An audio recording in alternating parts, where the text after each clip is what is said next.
So back in the, I think it was the 19th century, when archaeologists first started excavating ancient Roman and Middle Eastern tombs, Mm.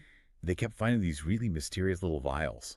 Right, those tiny glass and terracotta ones. Yeah, exactly. Incredibly delicate little things. And they were always placed right next to the urns of the deceased. So for a really long time, the prevailing theory was just that, they held perfumes or oils for the burial. Which makes sense. I mean, that was super common. Totally makes sense. But as historians dug deeper into the actual cultural practices of the ancient Near East, they realized these weren't for perfume at all. They were actually called lacrimatories, Wow. and their sole purpose was to collect human tears. It's just such a stunning image. It really is. And if you are listening to this right now, friend, and you've been carrying a really heavy weight lately, Mhm. if you're listening with that tight, that suffocating grip of anxiety in your chest, or if you've just been crying a lot behind closed doors, just showing up and pressing play today takes courage. We are doing a deep dive into a text called The Bottle of Tears, God's Care for Your Pain. And it is such a beautiful source. It really is. Our mission today is to explore the profound psychological and spiritual comfort that's found in just a single ancient verse. It's Psalm 56:8.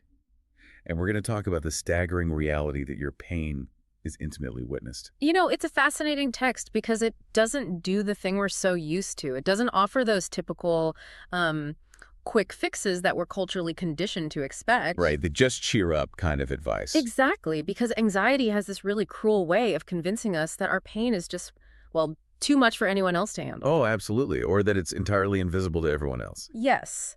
And this source material counters that isolation by anchoring its theology in that ancient practice you just mentioned, the tear bottles. It points to a presence that doesn't just, stand back and observe human suffering, it actively honors it. That distinction right there Hmm. between just observing and actually honoring is exactly where the text gets so specific. Yeah. I mean, it literally catalogs the exact environments where we tend to finally break down. Yes, the locations are so spot on. They really are. It highlights the quiet kind of tears in the shower, the 2 a.m. tears when anxiety is just keeping you awake, and then, the tears that hit out of nowhere while you're driving. Yeah, the car cries. The car cries. Reading it, I was just so struck by how universally human those three specific locations are. I mean, there has to be some undeniable environmental psychology at play there, right? Oh, absolutely. I mean, if you look at the shower, the car, and the middle of the night, Yeah. they are all environments of sensory isolation. Okay, unpack that a little bit. Well, think about the shower. The Yeah. acoustic masking of the running water provides this deep sense of safety. You're enveloped in physical warmth, which actually mimics physical touch. Oh, wow. Never thought about that. Yeah, and the white noise just drowns out the entire external world. It literally signals to your nervous system that it is finally safe to drop the facade. And I guess driving is pretty similar, but with like forward momentum. Yeah. You're enclosed in this little steel pod. Yeah. And the task of driving occupies the conscious part of your brain just enough that your subconscious defenses finally lower. Right, your guard comes down. Yeah. You hear a certain song, and suddenly the grief or the stress that you've been compartmentalizing all day long just floods the system. And you're gripping the steering wheel completely overwhelmed. And then, of course, you have the 2 a.m. tossings, which the source text explicitly links to that verse, Psalm 56:8. The middle of the night is always the hardest. It really is. Biologically, at 2 a.m., your circadian rhythm is at a point where your core body temperature and your natural cortisol levels are dropping. But if you have anxiety, your central nervous system is overriding that natural dip. It's fighting it. The rest of the house is totally silent. There are no external distractions. So your brain's default mode network just kicks into absolute overdrive. Spiraling through all the worst case scenarios. Exactly, spiraling. It is arguably the most isolating human experience because, the physical world is completely at rest, but your internal world is enduring a Category 5 hurricane. A hurricane. That's Yep. exactly what it feels like. So in the middle of that internal hurricane, the text points to this verse. You have kept count of my tossings, put my tears in your bottle. Yeah. And honestly, understanding what a lacrimatory is changes that verse entirely for me. I always used to think that was just a nice poetic metaphor. Most people do. Right. But David, the author of the psalm, is referencing a very literal, tangible, physical practice. He is. And the mechanics of that practice are deeply revealing. In the ancient Greco-Roman and Near Eastern worlds, When someone experienced profound grief, say, like the loss of a loved one, they would physically hold these small glass or clay bottles right up to their faces. Literally catching the drops as they fell. Exactly, catching them. And then the bottle was capped and kept as a tangible memorial, or sometimes it was even buried with the deceased. What really strikes me about that is just the sheer reverence for the physical reality of the pain. The amount of tears collected was a literal measure of the grief. They were assigning real value to it. Yeah. They were saying, this pain has mass, it has volume, it physically exists in the real world. But, I mean, our modern culture treats tears like a hazardous chemical spill. Oh, completely. We treat them like a leak under the sink that just needs to be urgently patched up before it causes water damage. The modern reflex is always to hide them as quickly as possible. Instantly. I mean, what's the very first thing people say when they start crying in front of someone else? I'm sorry. I'm sorry. Yes, we apologize for our own biology. We frantically dig around for a tissue to just erase the evidence. But the ancient concept of the lacrimatory completely flips that script. It treats those tears like rare jewels or, an expensive perfume that you'd carefully store in a glass vial. Right. And the text we're analyzing takes it a step further, which is wild. It's not just a human mourner collecting their own tears. The text declares that the creator of the universe is the one leaning in to catch them. Which fundamentally alters the power dynamic of suffering. I mean, if the divine is the one holding the bottle, it means God isn't looking away in discomfort. Right, because human beings often get so deeply dysregulated when someone else starts weeping. We really do. We don't know where to look. We check our phones. We awkwardly shift our weight. Or we just want it to be over. Exactly. But the text emphasizes that God doesn't do that. He is actively, carefully collecting every single drop. It elevates human suffering from a socially awkward nuisance to an experience that is deeply, deeply sacred. That brings up such a fascinating psychological parallel, too. The source material spends a lot of time on what it calls the ministry of presence. Such a great concept. It really makes this sharp distinction between someone trying to fix your pain and someone simply witnessing it. And if we look at the neurology of anxiety, this makes perfect sense. Oh, 100%. When you are drowning in a panic attack, someone rushing in with a little 5-step plan to cheer you up actually makes you feel significantly worse. And that's because of how the nervous system interprets that intervention. When you are in the throes of deep anxiety, your amygdala, which is basically the brain's threat detection center, is fully activated. It's just sounding the alarm. Yes, blaring. And your prefrontal cortex, the part that handles logic and reasoning, it basically goes offline. So you literally can't reason your way out of it. You can't. So when a well-meaning person rushes in to quote-unquote fix you, they are subtly communicating that your current emotional state is unacceptable. Right, the brain interprets their help as a demand to change states immediately, Ugh. which just feels like another threat.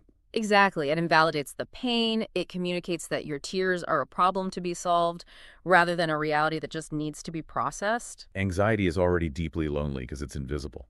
I Yeah. mean, you might look perfectly put together on the outside while your mind is enduring sheer terror. It's exhausting. And when someone tries to rush you to the happy ending, it just reinforces that isolation. It tells you they don't actually understand the severity of what you're experiencing. But this is where the concept of co-regulation comes in. Co-regulation, meaning we sort of borrow the calm from someone else's nervous system. Exactly. When someone simply sits with you, when they bear witness to your grief without trying to change it, their calm, regulated presence actually signals safety to your vagus nerve. Wow. Yeah, that silent witnessing brings actual physiological relief. And the text points out that God is the ultimate perfectly regulated witness. Because God sees you more clearly than anyone ever could. Yeah. Your specific personal anxiety is not invisible to him. Right. He's not handing you a tissue and awkwardly telling you to look on the bright side. He is validating the reality of the pain just by staying present in it. He honors it. He honors it. The theological claim here is that God's perfect witnessing doesn't just passively observe the pain, it validates it entirely. Let them fall. I've got them. I mean, that is the core message of the lacrimatory. Which leads us to how we actually apply this when the anxiety hits. Yeah, the practical application. The source material is very direct here. It says, if you need to cry today, cry. Do not hold it in. Let the tears come. But we should talk about why that is so incredibly difficult to do. Definitely. Yeah. Because the instinct to hold it together isn't usually born out of pride, right? It's born out of survival. It is a protective mechanism. I mean, when you have kids to feed, a spouse who is stressed, a job that demands your focus, holding it in feels like the only way to keep the ecosystem of your life from collapsing. We often visualize crying like a structural failure. What do you mean by that? Well, we think of ourselves as this massive suspension bridge carrying all this heavy traffic. Our families, our responsibilities, our friends. Oh, that's a great analogy. And we assume that if we start crying, it means the steel cables are snapping. It means the bridge is collapsing into the river, and everyone relying on us is going down with it. So we suppress the tears just to keep the bridge intact. But structural engineering actually tells us the exact opposite. Does it? Yeah. A perfectly rigid bridge is a dangerous bridge. Oh, exactly. Bridges are intentionally built to sway in the wind and flex under heavy loads. Wait, the sway isn't a symptom of the bridge failing. No, the sway is the exact mechanism that keeps the bridge from shattering into a million pieces. The flexibility absorbs all that kinetic energy. If you engineer a bridge to be completely rigid, the concrete cracks and the whole thing comes down. Crying is the sway. Crying is the sway. That is such a brilliant way to understand the biological function of tears. Because emotional tears literally contain higher levels of stress hormones like cortisol. Really. Like physical stress hormones are in the tears. Yes. And natural painkillers too, like leucine and kephalin. So when you cry, you are physically excreting the chemical buildup of stress from your body. You are swaying in the wind to absorb the shock. And the text assures us that this release is entirely safe because you aren't swaying out into a void. No, God is catching the release. You don't have to be afraid of your own tears, friend. Yeah. You don't have to be afraid that you will never stop crying once you start because the creator of the universe is the one collecting them. And that connects directly to probably the most profound promise in this entire text. The idea that nothing about this struggle is wasted. Nothing is wasted. That phrase is really the pivot point of the whole deep dive today. It is, because if God is actively collecting every tear, it means he is taking responsibility for the pain. In the ancient practice, the lacrimatories just sat on a shelf in a dusty tomb as a static memorial. Right, they didn't do anything. Exactly. But the text presents an active divine presence. If your sorrow is being gathered, it is not being lost to the void. It's being utilized. Yes. From a psychological standpoint, pain that is fully witnessed and processed becomes integrated into your sense of self. It literally becomes wisdom and empathy. And from the spiritual standpoint of the text, the struggle is being woven into something deeply purposeful. Even if you cannot possibly perceive the pattern from your current vantage point in the middle of the storm. Because pain almost always feels senseless when you're in it. Oh, completely.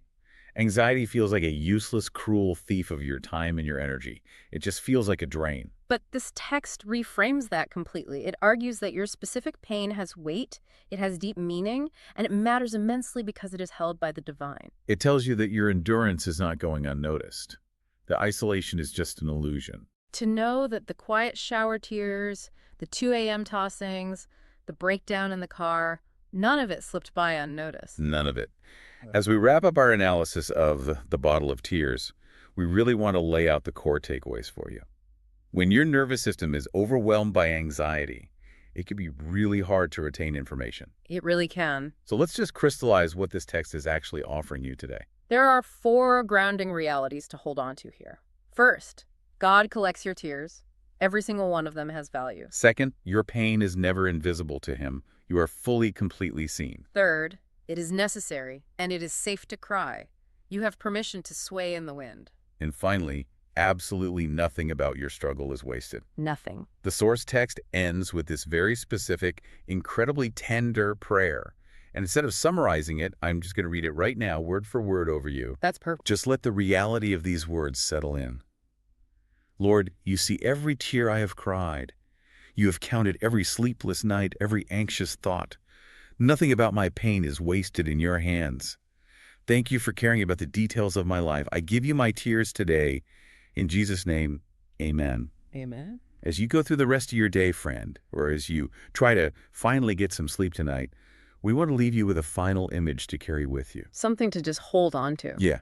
What if the very next time the tears start to fall, whether the water is running in the shower, or you're gripping the steering wheel in traffic, or the clock is glowing at 2 a.m., what if, instead of feeling ashamed, And instead of feeling like you are hopelessly falling apart, you visualize those exact tears being carefully, lovingly gathered by the creator of the universe. What if the moment you feel most broken is actually the exact moment you are most fully seen? Hold on to that. We'll be right here with you next time.